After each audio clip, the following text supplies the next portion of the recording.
안녕하세요. 저는 아내와 함께 음식 장사를 하고 있는 50대 남성입니다. 식당 준비하는 시간마다 이곳에서 사연들을 보면서 메일을 보내고 있습니다. 사연 채널을 통해 저와 비슷한 분들의 이야기를 들으면서 저에게도 언젠가는 그 사연들처럼 좋은 날이 왔으면 했습니다.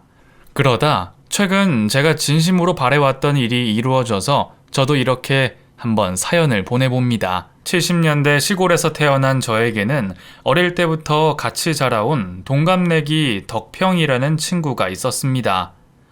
비슷한 시기에 어머님들이 임신을 하시다 보니 저희가 뱃속에 있을 때부터 같이 자라왔다고 볼 수 있었죠. 그렇게 비슷한 시기에 태어난 저희는 자연스럽게 갓난쟁이 때부터 정말 매일 어울리며 세트로 다녔습니다. 제가 살던 곳은 시골이라 무리지어 놀 때면 나이 상관없이 동네 아이들 전부가 같이 어울려 놀았는데 우리는 그 중에서도 꼭 형제처럼 무슨 놀이를 하더라도 같이 짝지어서 다녔죠. 오죽하면 부모님부터 동네 어르신들 모두 저희 둘을 보며 절에 붙어 다녀서 장가는 가겠냐고 하실 정도였으니까요. 그렇게 마음 맞는 친구와 함께 행복했던 유년기를 지나 저희는 중학교에 들어가 사춘기를 보내게 됐습니다. 중학교는 멀리 읍내에 있다 보니 저희는 늘 버스를 타고 등교를 했었는데 시골이라 버스가 자주 오는 것도 아니었죠. 그래서 한번 차를 놓치면 어쩔 수 없이 먼 길을 걸어서 가야 하는 상황인데 서로를 기다리다가 하나가 늦어서 버스를 놓치게 되더라도 저희는 혼자 학교 갈 생각을 안 했습니다. 걸어가는 한이 있더라도 함께 등교하는 것이 저희의 의리이자 암묵적인 약속이었으니까요. 그렇게 의리로 모든 것을 공유하던 저희가 고등학교를 졸업할 때쯤 우리는 이 시골을 떠나 무조건 도시로 가서 일해야 한다고 생각했습니다. 야, 준경아, 저번 명절에 동식이 형 봤냐? 이 깡촌 떠난 지 3년 만에 야, 사람이 완전 달라졌어. 그 촌발 날리던 형이 도시 사람 티가 나잖아. 야, 돈도 엄청 잘 번다고 그러더라. 야, 시골에서 농사 지어서는 그런 돈 못 만지지. 야, 그러니까 우리도 졸업하면 바로 도시로 가야 되는 거야. 야, 나도 도시로 가고 싶은데 근데 막상 갈라니까 아는 사람도 없고 그리고 우리가 거기까지 올라가서 뭔 일을 하냐? 어이구, 네가 이러니까 촌놈 소리 듣지. 남들은 뭐 있어서 도시 가냐? 가니까 뭐가 있는 거지. 우선은 한 달치 방세만 있으면 돼. 어차피 도시 가면 일자리는 널렸다니까. 내가 동식이 할 일은 많아. 그러니까 우리는 일단 도시를 가면 돼. 그리고 우리는 둘이니까 방세 아끼기도 쉽고 자리 잡기도 쉽지. 저와 비슷한 시대를 사신 분들은 이해가 가시겠지만 당시 시골이랑 도시는 비교가 되지 않을 정도로 격차가 심했습니다. 아니, 애초에 도시는커녕 읍과 리만 해도 차이가 났으니 말이죠. 지금은 여러 매체로 사람들이 세상을 인지하는 게 비슷비슷하지만 당시에는 직접 겪지 않고는 모를 일들 투성이다 보니 어쩔 수 없이 생각과 생활 방식마저 차이가 클 수밖에 없었습니다. 그러다 보니 시골 촌구석 출신이던 저희는 먼저 고향을 떠나 성공한 모습으로 귀향하는 사람들 보며 도시에 대한 무조건적 동경이 있었죠.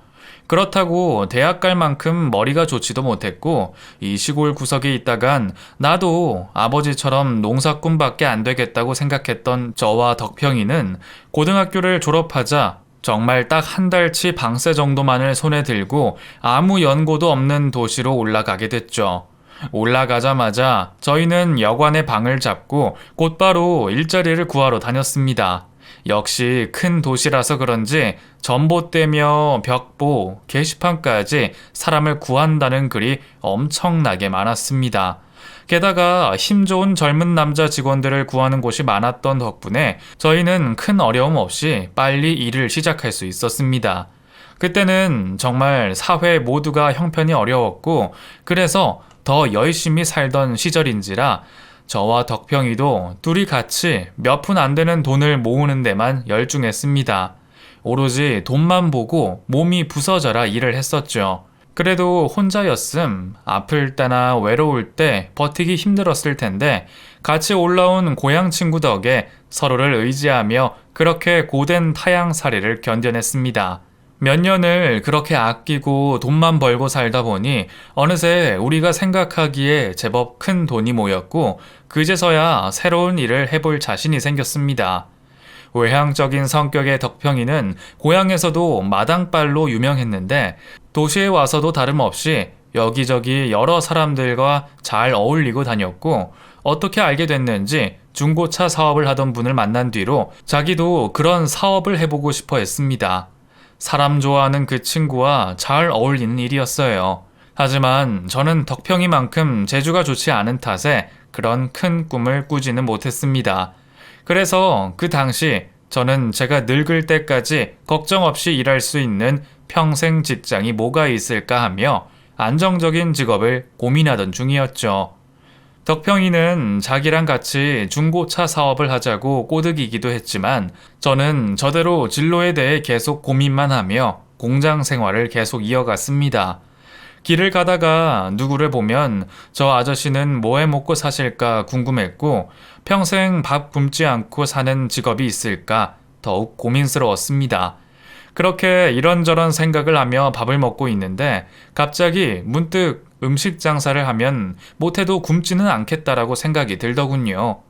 원래 음식 장사는 벌어먹는 장사라고 하는 말도 있고 다 먹고 살자고 사는 세상, 식당들은 다 잘 돼 보이는 겁니다. 그런데 식당 사장님들 말을 들어보면 음식 장사라는 게 원래 한참 어릴 때부터 시작해서 주방의 잡일부터 배워야 하는 것 같은데 주변에 음식 장사하는 사람이라곤 하나도 없는 저는 식당 일을 어디서부터 어떻게 시작해야 하는지 참 막막했습니다. 그러다 숙식 제공, 중식 보조 구함 이란 구인글을 보고 아무 생각 없이 가게로 들어가 면접을 봤죠.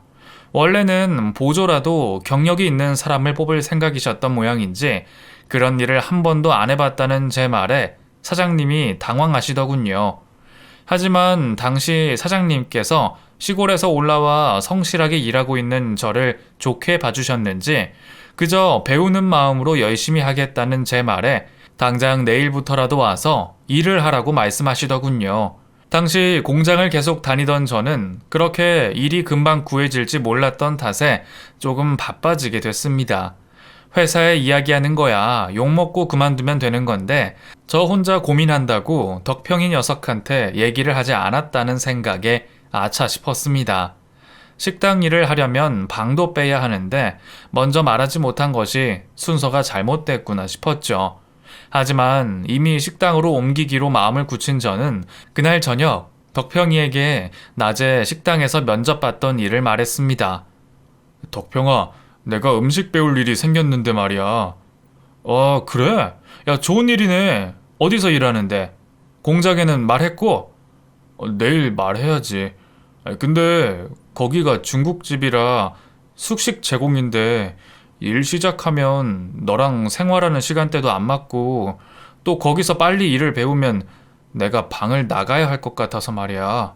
근데 그 얘기를 뭐 그렇게 어렵게 꺼내?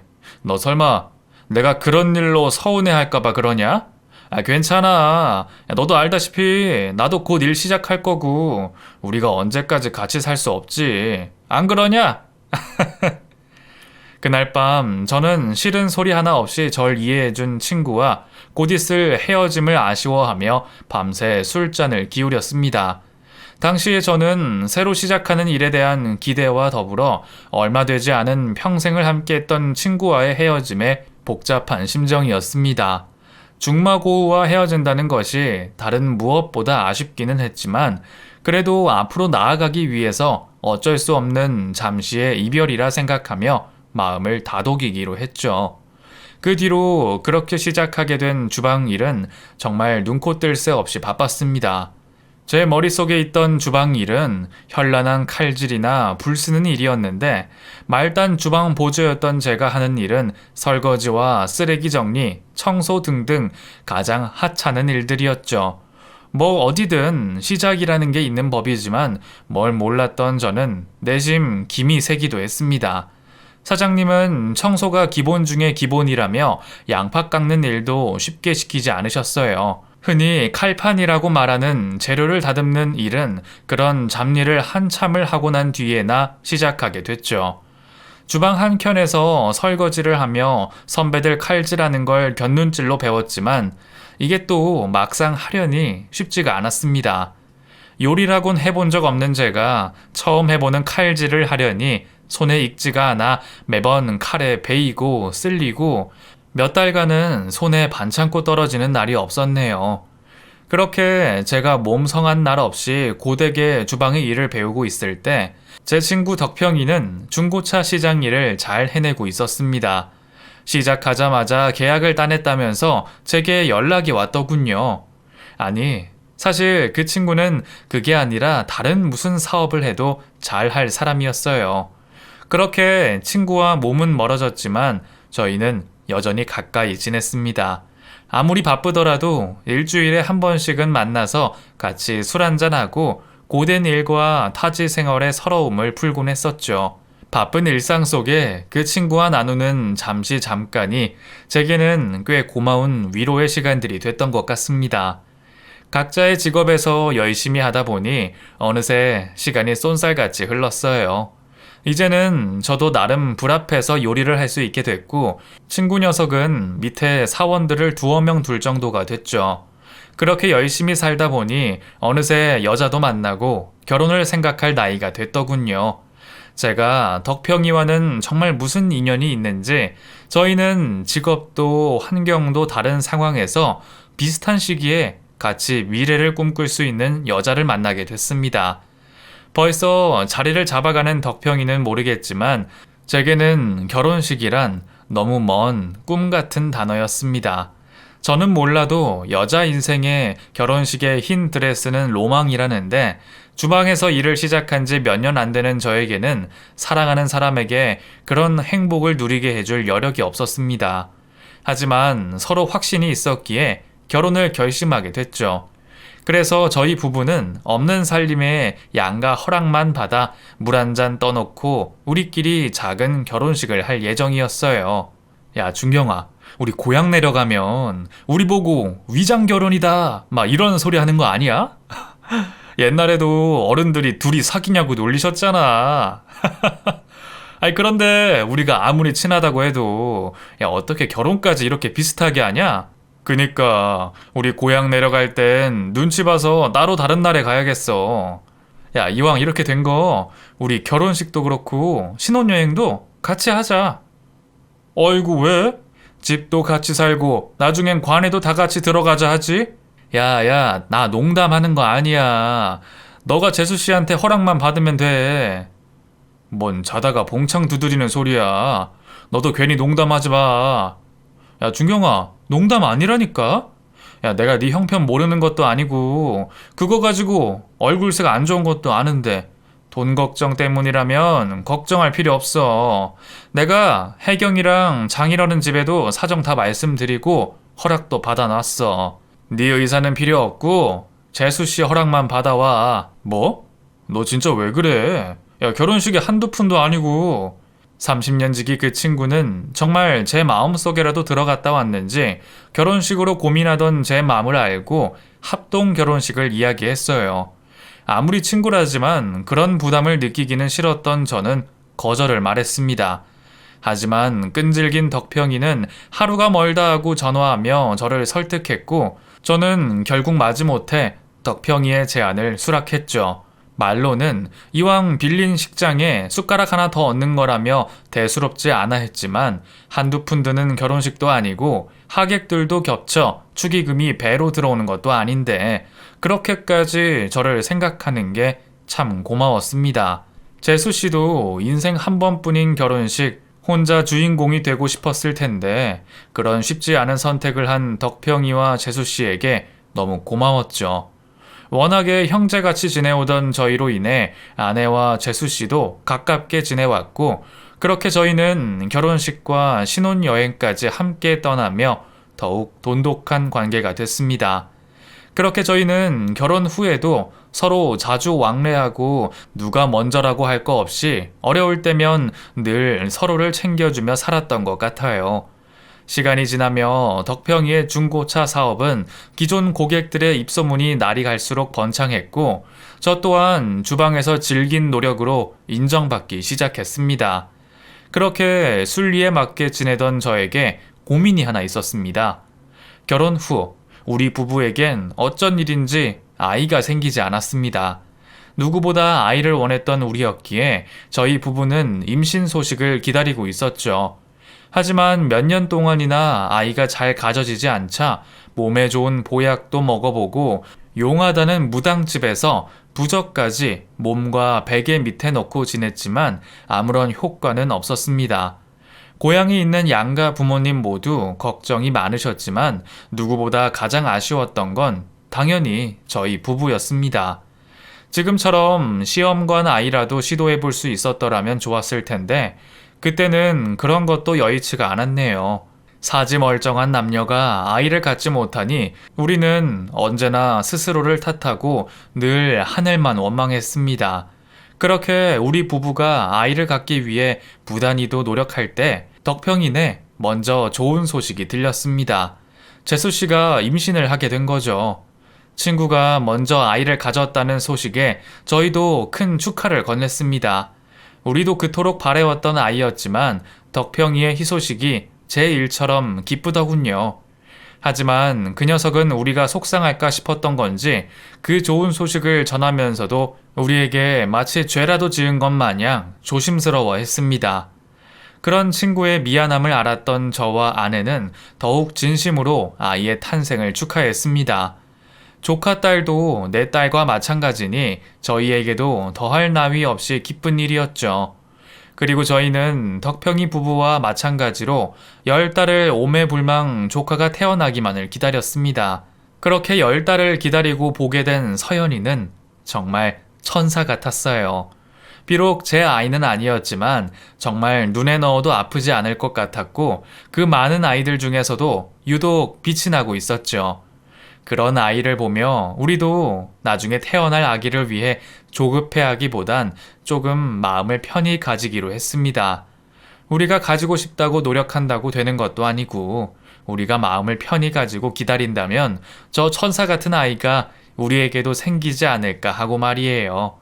그러던 어느 날이었습니다. 모처럼 덕평이네와 같이 놀러 가기로 한 주말, 저는 주방에 급한 일이 생겨 약속을 취소할 수밖에 없었습니다. 같이 일하던 주방장님이 다치는 바람에 저밖에 일할 사람이 없었죠. 워낙 성격 좋은 덕평이는 갑작스러운 취소에도 기분 나쁜 기색 하나 없이 인사를 나눴지만 저는 괜히 미안한 마음에 퇴근 후 곧바로 덕평이에게 연락을 해봤습니다. 우리 없이도 잘 놀고 있는 건지 상황을 듣고 싶었거든요. 그런데 무슨 일인지 제가 전화를 거니 바로 사서함으로 넘어갔어요. 대수롭게 생각하지 않은 저는 그대로 잠이 들었습니다. 그런데 얼마나 지났을지 아침 새벽녘 고향집에서 비보가 날아왔습니다. 믿을 수 없는 덕평이의 사고 소식이었어요. 덕평이네가 나들이를 마치고 돌아오던 도중 음주운전을 하던 차량이 중앙선을 넘어서 그대로 덕평이네 가족을 덮치고 말았습니다. 다행히 아이는 무사했지만 사고 당시 아이를 보호하려 했던 재수 씨는 무사하지 못했고 병원으로 실려온 뒤 얼마 지나지 않아 세상을 떠났습니다.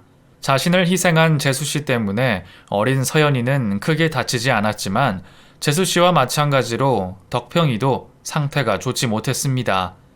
덕평이는 급한 수술을 마친 뒤 중환자실에 있어야 했습니다. 소식을 듣고 뒤늦게 병원으로 찾아간 저는 그 상황을 보고 자책하지 않을 수가 없었습니다.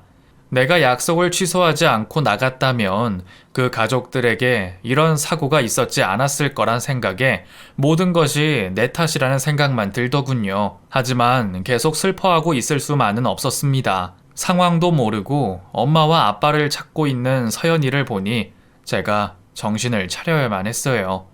그리고 저는 제가 할 수 있는 일을 하기로 했습니다. 중환자실에 있는 아들을 돌보러 오신 덕평이 부모님께 저는 당분간 서연이와 함께 저희 집에서 지내시라 말씀드렸습니다.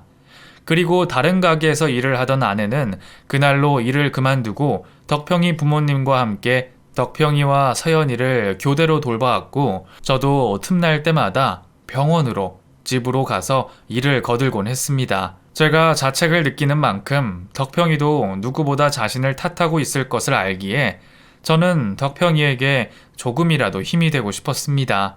시간이 흘러 점차 회복한 덕평이는 다시 일상으로 빠르게 적응해 나갔지만, 사실 남자 혼자 딸아이를 키운다는 게 여간 쉽지 않아 보였습니다.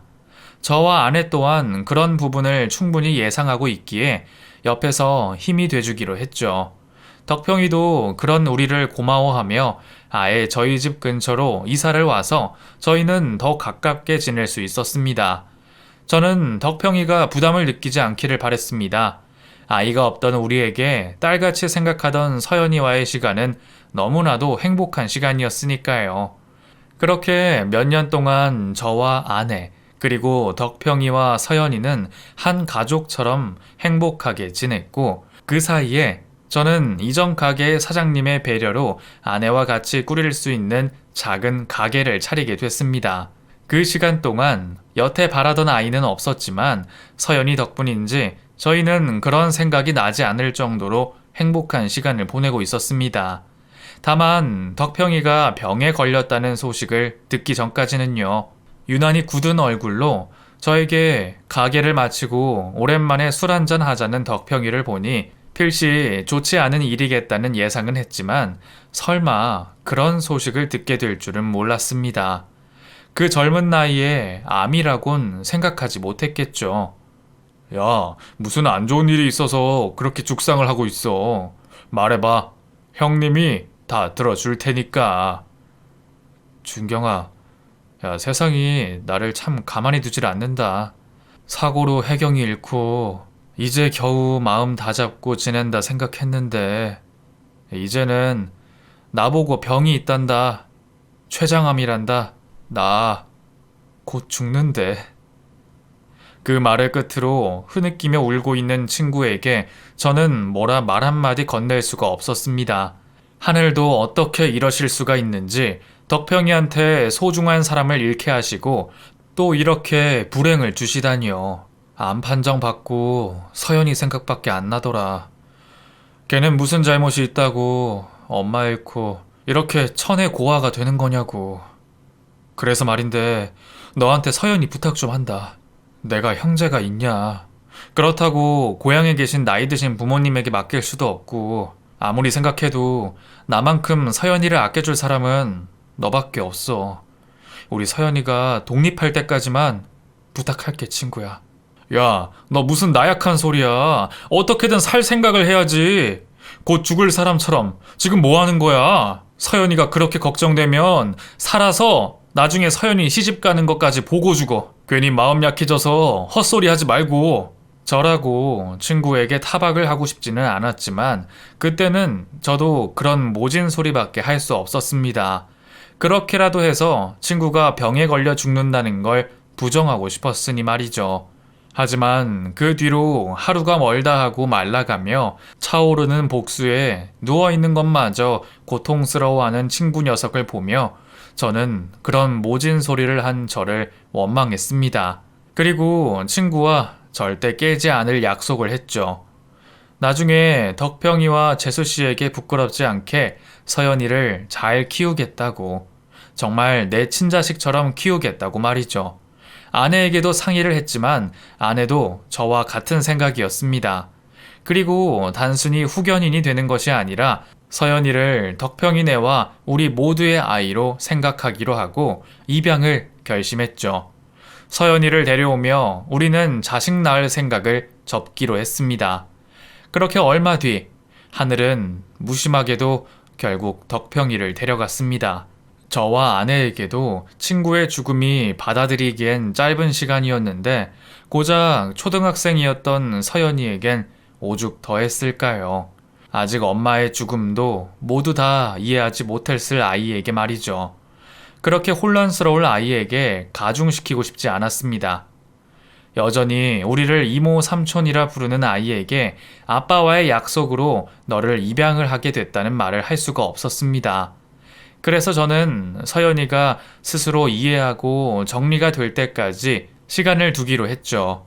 그 뒤로 저희는 아이가 상실감과 우울함에 빠지지 않도록 노력했습니다. 정신과를 찾아가 우리가 할 수 있는 방법들을 배우고 아이가 더 안정적으로 생각할 수 있도록 가게보다는 서연이에게 더 신경을 쏟았죠. 그렇게 어느 날부터 서연이가 먼저 저희에게 회복되는 모습을 보여줬습니다. 아픔을 딛고 서서히 회복되어 가는 서연이를 보며 저희는 이제 입양에 대해서도 말해줘야겠다 싶었습니다. 하지만 준비가 되었을 거라는 우리 부부의 생각과는 다르게 서연이는 미처 준비가 되어 있지 않았나 봅니다. 서연아, 삼촌이랑 이모가 서연이 부모님이랑 약속한 게 있어. 그걸 지금부터 말해줄게. 혹시 이야기를 들으면서 이해가 되지 않으면 바로 이야기해줘. 그렇게 저희 부부는 아이의 눈높이에 맞춰 덕평이와 저 사이에 오고 갔던 대화들, 그리고 우리 부부가 그렇게 하기로 결심한 이유까지 서연이에게 모두 설명해 줬습니다. 모든 이야기를 가만히 듣던 서연이는 이내 알 수 없는 표정을 짓더니 그냥 알겠다면서 방으로 들어갔죠. 별 대꾸가 없는 아이를 보면서 뭔지 모를 걱정도 들었지만 그래도 그게 나쁜 반응은 아닐 거라 생각했습니다. 부모가 없는 세상에 우리라도 기댈 곳이 있다는 걸 알게 되어 더 나을 거라 생각했으니까요. 그때까지만 해도 이전과 같이 서연이와의 행복한 시간들이 기다리고 있을 것만 같았습니다. 먼저 하늘에 있을 덕평이와 재수씨에게 걱정하지 말라며 앞으로 대신해서 서연이를 잘 키우겠노라 다짐했죠. 하지만 모든 게 해결되고 앞으로 우리 품 안에서 서연이가 잘 자랄 것을 기대한 다음 날, 서연이는 우리의 예상과 달리 행동했습니다. 갑자기 우리에게 이전까지 쓰지 않던 존댓말을 하고 말끝마다 꼭 삼촌과 이모를 붙이더군요. 갑작스러운 서연이의 변화에 당황도 했지만 호칭이야 아직은 어색해서라 생각했지만 의식하듯 뒤에 삼촌 소리가 붙는 게 찜찜하긴 했어요. 하지만 그 찜찜함은 가벼운 일이 아니었습니다. 그날부터 서연이는 우리 이전에 알고 있던 아이가 아니었습니다. 그 뒤로 우리에겐 웃는 얼굴 한번 보여주지 않고 혼자 있을 때와 달리 우리가 있으면 감정을 보여주지 않았어요. 혼자 TV를 보며 웃고 있다가도 우리가 들어가면 마치 아무 일 없다는 듯이 무표정하게 방으로 들어가곤 했죠. 서연이가 달라지고 있는 걸 우리 부부가 모두 느꼈을 때는 이미 너무 달라진 서연이가 있었습니다. 우릴 마치 남처럼 대하는 서연이를 보며 저희는 당황스러울 수밖에 없었습니다. 이해하는데 시간이 필요할 거라 생각했지만 입양과 부모라는 얘기에 그렇게까지 반감을 가질지는 몰랐습니다. 전혀 예상하지 못한 결과에 우리는 뒤늦게 아동 심리 상담을 받아봤고 그제라도 관계를 회복하려고 노력했습니다.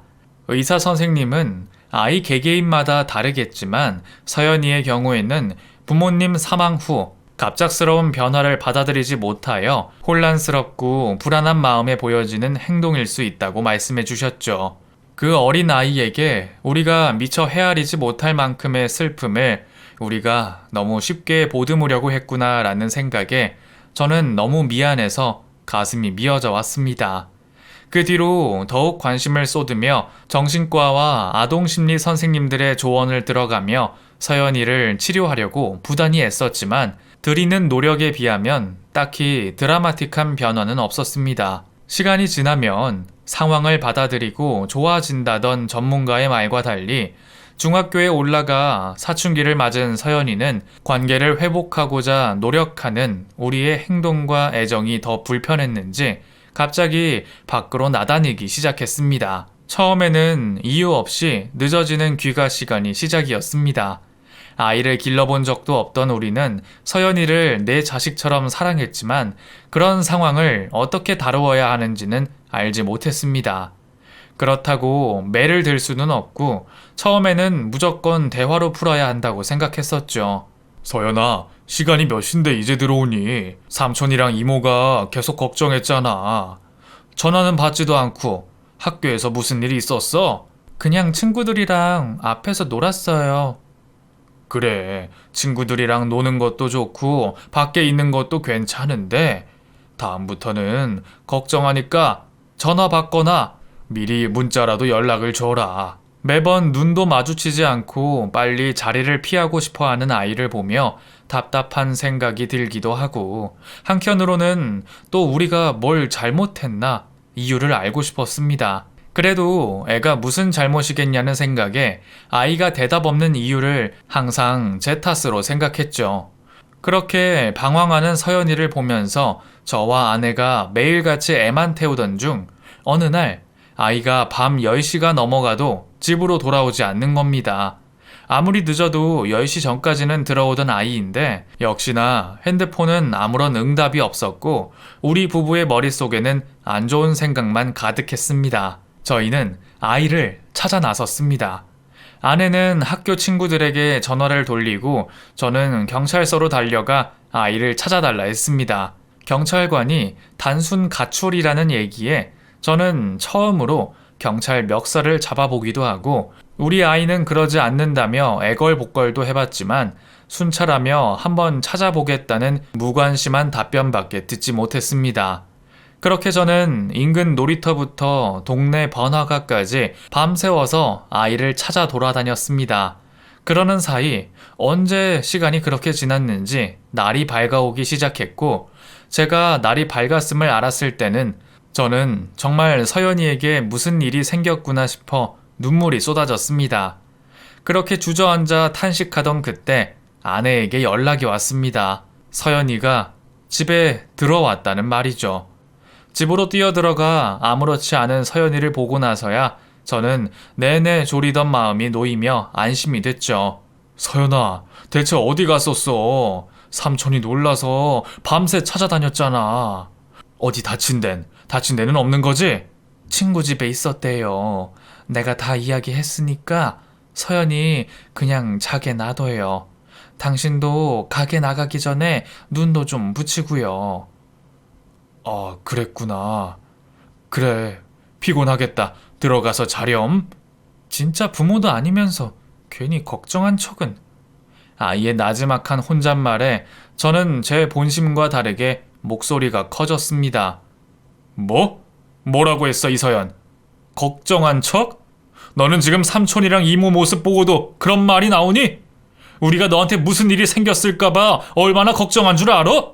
밤새 너 찾는 동안 속으로 아무 일도 없을 거라 수천만 번도 더 넘게 부탁했어. 삼촌이랑 이모가 손 내밀면 그냥 좀 못 이기는 척이라도 따라와 주면 안 되니? 아니, 따라오지 못할 망정 그런 소리나 하는 거야? 왜 그래 당신? 서연이도 놀라서 그런 거지.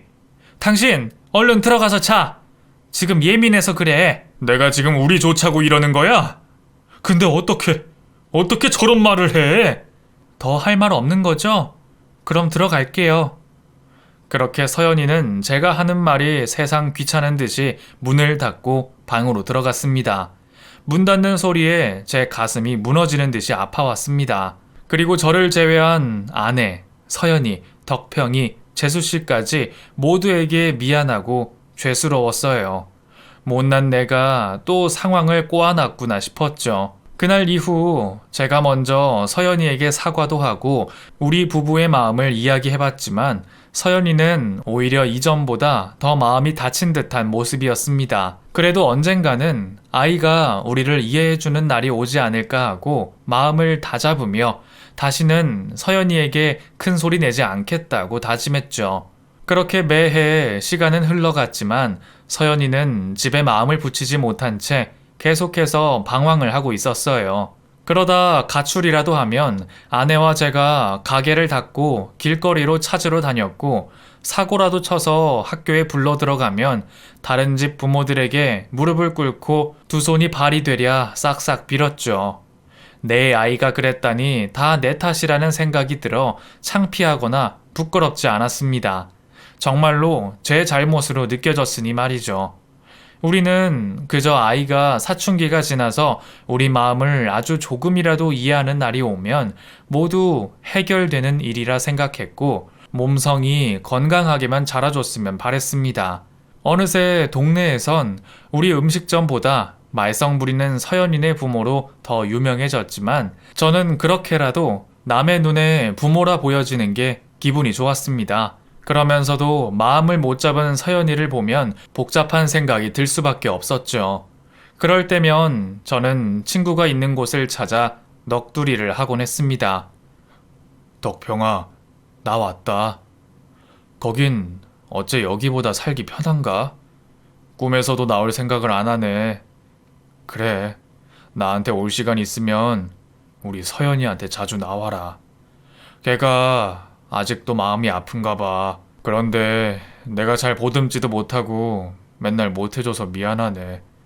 내가 못나서 너한테도 재수 씨한테도 서연이한테도 다 미안하다 친구야. 이런 소리는 애엄마 앞에서는 못했기에 가끔 그렇게 친구 앞에서라도 울며 이야기하면 마음이 한결 나아졌거든요. 가끔씩 그렇게 친구를 찾아 털어놓고 가면 다시 마음이 잡아지곤 했으니까요. 그래도 저희의 노력이 영 쓸모없지는 않았는지 고등학교를 올라간 서연이에게도 한 번의 긍정적인 변화가 있었습니다. 그간 어울리던 친구들과는 거리를 두고 어느 날부터 공부에 매진하는 모습과 조금 누그러진 모습을 보여줬거든요. 건강하게만 자라줘도 바랄 게 없다 싶었는데 부모 마음이 그렇지 않은지 우리에게 한 발자국 가까워지고 공부도 열심히 하려는 서연이를 보니 저는 하루 종일 콧노래가 나오고 매일이 행복하더군요. 그런데 그런 아이의 작은 변화에 신이 나고 있던 우리에게 갑자기 코로나라는 재앙이 다가왔습니다. 조류 독감이나 사스처럼 잠시면 될 줄 알았던 사태가 몇 년 동안 온 국민들을 괴롭히더군요. 처음에는 그나마 영업으로 근근히 버텨왔던 저희도 자꾸만 길어지는 위기에 점점 어려움을 느낄 수밖에 없었습니다. 결국 저는 생활비를 벌기 위해 잠시 영업을 그만두고 일용직 일을 나가기로 했습니다. 서연이에게 드는 비용 말고도 임대료와 생활비 등으로 빠듯했던 저에겐 어쩔 수 없는 선택이었죠. 그렇게 오전에는 배달 일을 하고 야간에는 물류센터 일용직을 했습니다. 상황은 점점 좋지 않았지만 아이는 아무것도 모르기를 바랐습니다. 열심히 하고 있는 아이를 최대한으로 지원해주고 싶었어요. 그래서 하지도 않고 있는 가게가 잘 돼서 이전한다는 허풍을 떨며 아이가 안심하고 공부만 할 수 있도록 했죠. 그렇게 시간이 흘러 아이가 수능을 보는 날이 됐고 알아서 내신 관리도 잘하던 서연이는 원하는 대학에 합격했습니다. 조촐하게 축하라도 해주려는 우리의 조심스러운 권유에 아이는 고맙게 거부하지 않았습니다. 고마운 마음에 축하를 해주며 눈물이 나려는 걸 간신히 참아냈죠. 아이는 어색하고 힘들겠지만 우리에게 점점 다가와주고 있었어요. 작은 발자국이었지만 조금씩 가까워지고 있음에 아이에게 감사했죠. 그렇게 딸아이가 대학을 입학한 지도 1년, 20살이 된 날 우리는 딸 아이와 친구의 한 가지 더 약속을 지키기 위해 은행을 찾아갔습니다. 친구가 생전 저와 상의하며 서연이가 성인이 되는 해에 친구의 재산을 상속받을 수 있게 유언 신탁을 맡겼거든요. 친구 녀석은 우리를 믿으며 그 돈이 자신의 아이를 키워줄 보답이라 말했지만 저는 당치도 않다고 생각했기에 애초에 그 돈을 건들 생각도 하지도 않고 있었습니다. 그저 제가 아이 대신 잘 보관하고 있다가 아이에게 고스란히 돌려줘야겠다고 생각했죠. 어린 나이에 너무 큰 아픔을 겪은 아이가 조금은 순탄한 삶을 살길 바랬어요. 그런데 갑작스레 아이가 우리에게 가지고 있던 통장 모두를 우리에게 내미는 겁니다. 사실은 어릴 때 아빠가 죽고 저를 거둔 게 돈 때문이라 생각했어요. 처음엔 어색하기도 하고 이모 삼촌도 엄마 아빠처럼 사라질까봐 겁나서 거리를 뒀는데 중학교 때 제 이름으로 나오는 돈이 있다는 서류를 보게 됐어요. 그걸 보고 저는 결국은 돈 때문에 내가 이 집에 있는구나 싶었어요. 그래서 그때는 두 분이 저에게 해주시는 모든 말과 행동들을 거짓말로 생각하고 일부러 더 삐뚤게 행동했고요. 그러다가 아빠 납골당에 가서 이야기하시는 걸 몇 번 듣게 됐어요. 저 때문에 힘들어하는 삼촌 보고 제가 오해한 게 아닐까 싶었어요. 그때부터 조금 마음 열게 됐고 저에게 한결같은 모습을 보고 지금까지 제가 잘못 생각했구나 싶었어요. 그런데 너무 오랫동안 혼자 오해해서 그런지 마음처럼 다가가는 게 잘 되지 않더라고요. 계속 표현도 못하게 되고 그래서 오늘 처음으로 아빠랑 엄마께 딸로서 조금은 도움이 되고 싶었어요. 저 가게 닫은 거 알아요. 이 돈으로 우리 가게 다시 열어요. 엄마, 아빠. 뭐라고? 다시 한번 말해줄래? 아빠, 엄마께 도움이 되고 싶었다고요. 아빠라고 했니? 아빠라고? 어머, 여보, 내가 들은 게 맞지? 서연이가 아빠, 엄마라고 한 게 맞지? 서연이를 내 딸로 생각하고 키우면서 감히 바라지 않았던 아빠, 엄마라는 그 단어를 듣자 우리는 감격하여 기쁨의 눈물을 흘릴 수밖에 없었어요. 그때는 우리가 정말 이 세상에서 가장 행복한 부모가 된 듯 했죠. 그렇게 서로의 마음을 알게 된 저희는 한참 동안 오해를 풀며 이야기를 나눴습니다. 하지만 서연이의 마음과 별개로 저는 그 돈을 받을 수가 없었어요. 그 돈은 처음부터 서연이를 위한 돈이었고 저희는 그걸 한 번도 가져볼 생각을 하지 못했으니까요. 아니에요, 아빠. 저도 정확히는 모르지만 아빠가 얼마나 지금 힘드신지 알아요. 저랑 우리 가족 때문에 아빠가 생계를 걱정하셔야 한다는 것도 잘 알고요. 저 때문이 더 크시겠죠. 그런데 만약에 아빠 엄마가 없었다면, 아니, 저에게 그만큼 애정을 주지 않으셨다면 저는 지금 어디서 뭘 하고 있을지 몰라도 지금의 저는 없을 거예요. 그러니까 그게 감사해서 이걸 드리고 싶어요. 이건 지금까지 절 키워주신 값이고 평생 제가 눌러 앉을 월세라 생각해 주세요. 이거라도 받아주셔야 제가 좀 마음이 편할 것 같아요. 이걸로 얼른 가게 다시 꾸리셔서 우리 더 행복하게 지내요. 우리의 거절에도 아이는 억지로 통장을 품에 넣어줬고 우리는 아이의 고집을 못 이기는 척 끝내 그 마음을 받기로 했습니다. 물론 지금 잠시의 어려움을 위해 빌려다 쓰고 다시 열심히 일해 꼭 돌려줘야 할 돈이죠. 그 돈으로 우리 서연이 대학 등록금도 내고 시집도 보내야 하니 말입니다. 그런 생각 덕분인지 이제부턴 제가 해왔던 그 어떤 때보다 더욱 열심히 노력해서 더 맛있는 음식을 만들어야 한다고 생각합니다. 그래도 이제는 이전보다 한결 쉬울 것 같네요. 우리 부부를 이토록 응원해주는 딸아이가 있으니 말입니다. 그렇게 20살이 된 아이에게 듣게 된 진심으로 우리 부부에게 기적과 같은 일이 벌어지고 저희는 다시 가게를 열게 됐습니다. 그리고 노력 덕분인지 지금은 가게도 꾸준히 잘 되고 있고요. 여러분들도 믿고 의지할 수 있는 가족들을 살펴보며 계속 힘내시길 바랍니다. 감사합니다.